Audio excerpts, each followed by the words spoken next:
So, when you think about the biblical book of Psalms, what's the first thing that comes to mind? For a lot of us, it's basically a songbook, right? A collection of ancient poems and prayers. But what if I told you there's a hidden architecture just beneath the surface? A deliberate, brilliant design that most of us just completely miss. Let's dive in.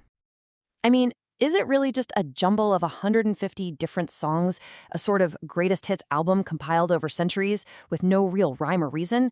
That's definitely the common assumption.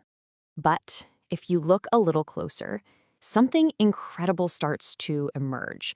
There's really compelling evidence that the Psalms weren't just collected, they were arranged. They were carefully curated into a literary masterpiece with a very specific structure and a powerful overarching message.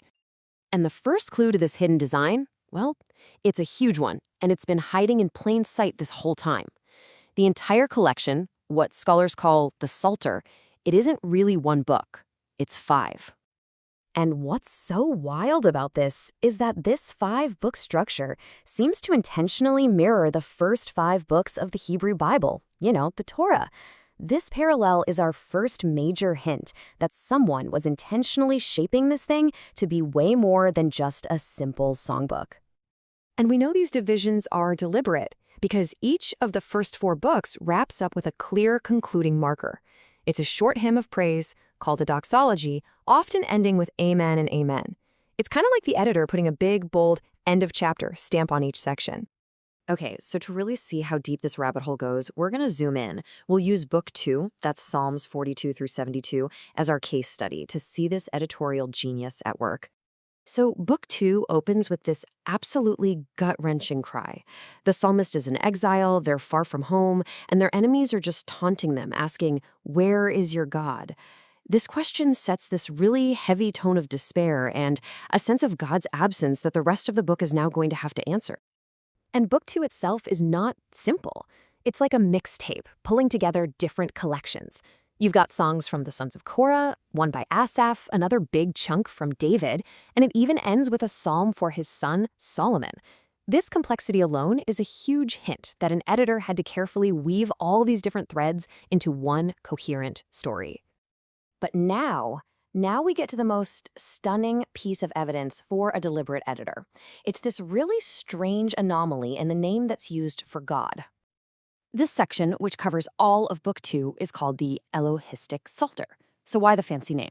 Well, it's because whoever put this together seems to have systematically preferred the generic Hebrew name for God, Elohim, over God's personal covenant name, Yahweh. And when you look at the numbers, it's just staggering how intentional this was.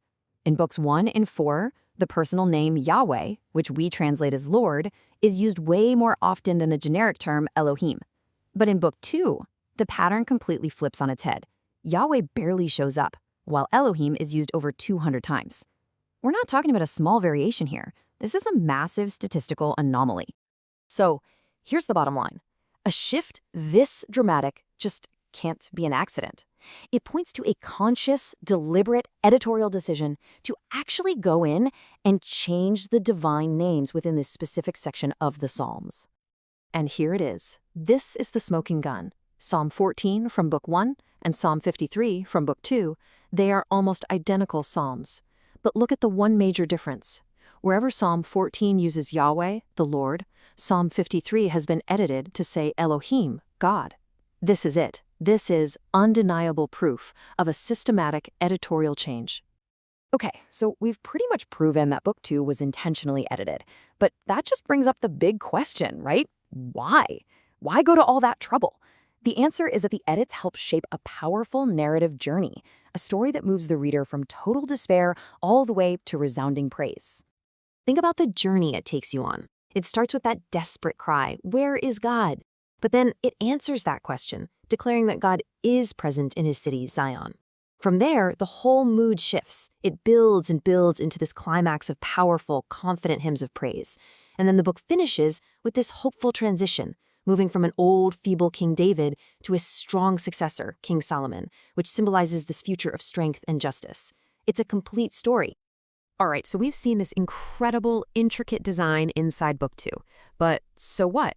Why does any of this matter for how we understand the Psalms as a whole? It matters because this intentional journey, This move from lament to praise that we just tracked in Book 2 is basically a miniature version of the entire Book of Psalms. The whole collection is designed to take the reader on that exact same emotional and spiritual path. The early Psalms, they're full of laments, but the book ends with this absolute explosion of pure praise in Psalms 145 to 150. So here's the really crucial takeaway. The Book of Psalms is not just a random songbook for whatever mood you're in. It's a purposefully designed guide. It was curated to walk with you through the darkest moments of life, through despair and confusion, and to intentionally lead you step by step toward a place of unshakable hope and incredible praise. I mean, realizing this completely transforms how we read the Psalms, and it leaves us with this really fascinating question. If a book we all thought was just a simple songbook has this level of architectural genius, what other ancient text might be hiding a deliberate design, just waiting for us to uncover it?